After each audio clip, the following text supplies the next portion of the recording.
Quando viajamos em uma estrada, vemos na lateral da pista placas que dão as posições que nós nos encontramos na estrada. Quando esta marcação, em quilômetros normalmente, aumenta no decorrer do tempo, dizemos que esse movimento é progressivo, porque a velocidade vai ser positiva. Caso contrário, nós vamos ver decrescendo as posições no decorrer do tempo, dizemos que o movimento é retrógrado. Para conhecermos a posição ou tempo, utilizamos a função horária dos espaços, ou a função horária das posições para o movimento uniforme, que a nossa funçãozinha vai ser x é igual a x0 mais v vezes t, onde x é a posição atual, ou seja, a que se pretende conhecer, x0 é a posição aonde se iniciou o movimento e v é a velocidade que não muda, a velocidade uniforme. E o t é o tempo que é onde eu quero saber a posição. Por exemplo, na função x é igual a 10 menos 5t, isso no sistema internacional, temos que a posição inicial é 10 metros e que a velocidade é menos 5 metros por segundo. Sendo, portanto, esse sinal da velocidade vai significar que o movimento é retrógrado. X igual a 10 menos 5t no sistema internacional é uma maneira de representar o movimento e, como é uma função de primeiro grau, podemos representar isso através do eixo conhecido por nós, o eixo XY, como é o caso do diagrama horário das posições. Então, nós vamos ter o eixo X e o eixo Y, aonde no eixo X nós vamos representar os tempos e no eixo Y nós vamos representar as posições. No eixo tempo, nós vamos variar, relembrando, na origem ali, no ponto de encontro dos eixos x e y, vai começar a contar o tempo zero. Obviamente, não há necessidade, não há sentido a gente considerar o lado negativo, ou seja, da esquerda. Vamos apenas considerar o lado positivo. Lembrando que, aonde inicia-se o gráfico, nós vamos ter a posição inicial. E esta inclinação do gráfico vai dar especificamente a nossa velocidade. Através do gráfico, a gente pode determinar essa velocidade, que essa velocidade vai ser dado através da tangente do ângulo formado por essa inclinação, que vai ser a variação de espaço pela variação do tempo. Que a variação de espaço pela variação do tempo, como a gente viu, é a velocidade. Então, para nós montarmos a formulazinha, ou seja, a função horária das posições, nós vamos calcular esta velocidade e vamos olhar aonde começa o gráfico. Ou seja, tendo o valor do início do gráfico e esse valor da velocidade, podemos montar a função x igual à posição inicial mais a velocidade vezes o tempo.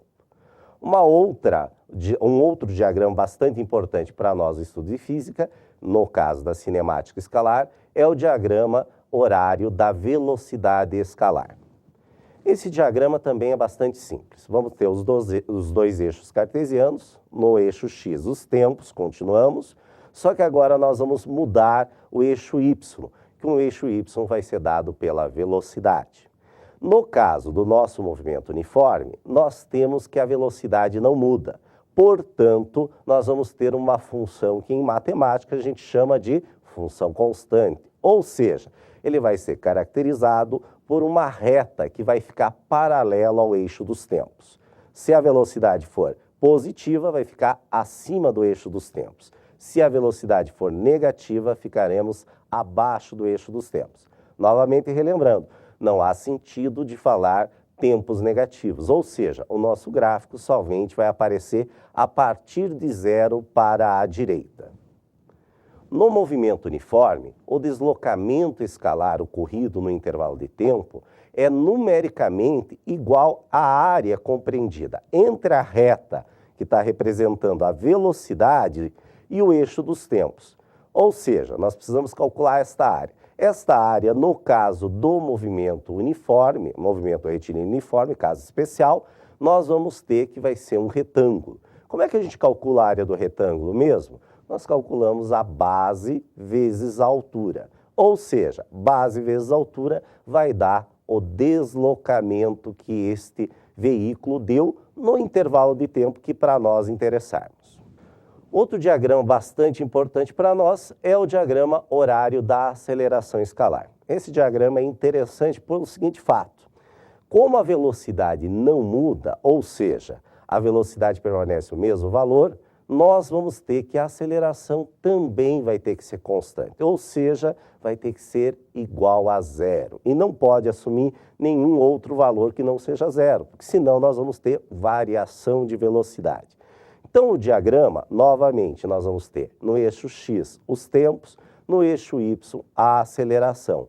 Ou seja, como a aceleração vai ser igual a zero, nós vamos ter sobre o eixo dos tempos o valor da aceleração, porque ela é zero.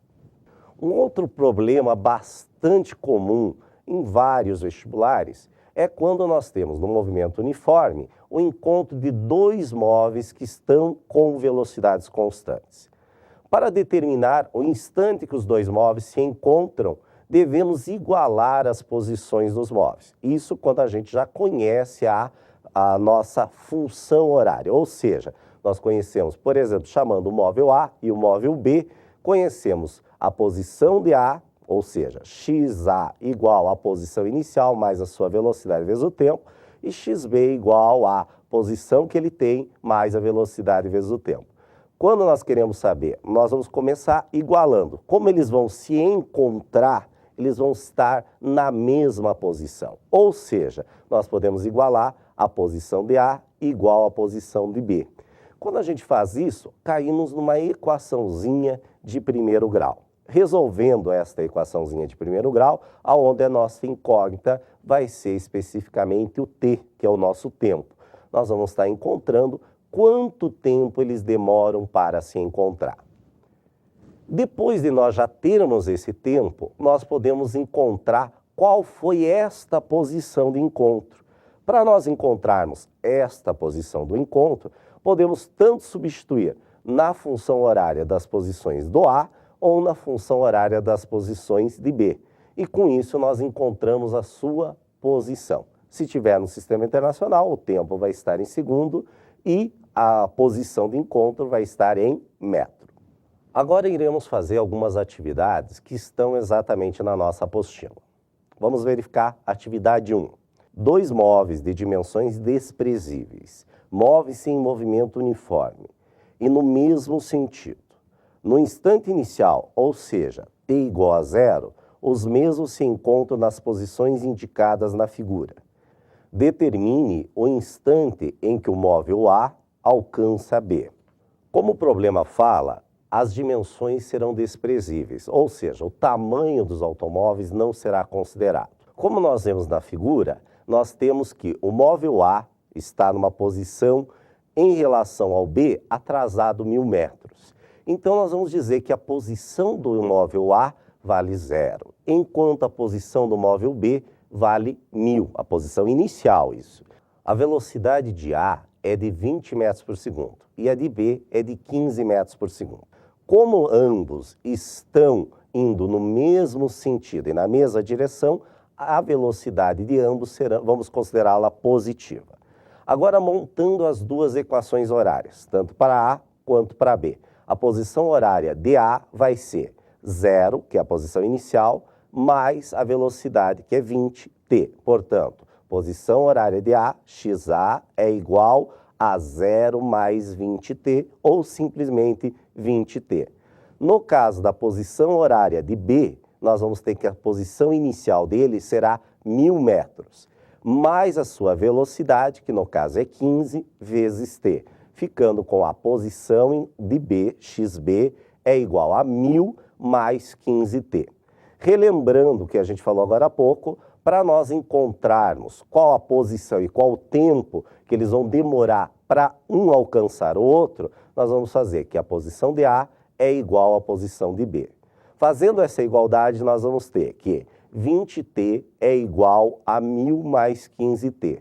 Relembrando aquelas regrinhas de matemática, vamos passar tudo que tem t para o primeiro membro. Vamos ficar com 20t menos 15t é igual a 1000, ou seja, 5t é igual a 1000, ou seja, o nosso tempo será 1000 dividido por 5, que dá 200 segundos.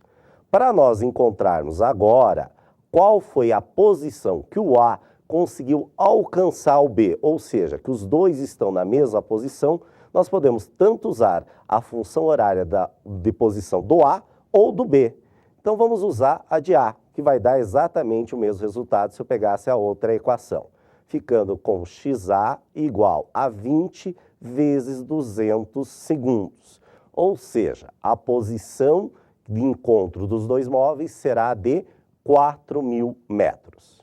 Infelizmente, o tempo acabou. Então, por hoje é só. Dê uma revisada na sua apostila, os conteúdos teóricos e também faça os exercícios. Na nossa apostila, estão exercícios específicos dos vestibulares do Paraná. Faça e na próxima aula nós vamos estudar um outro tipo de movimento. Até lá!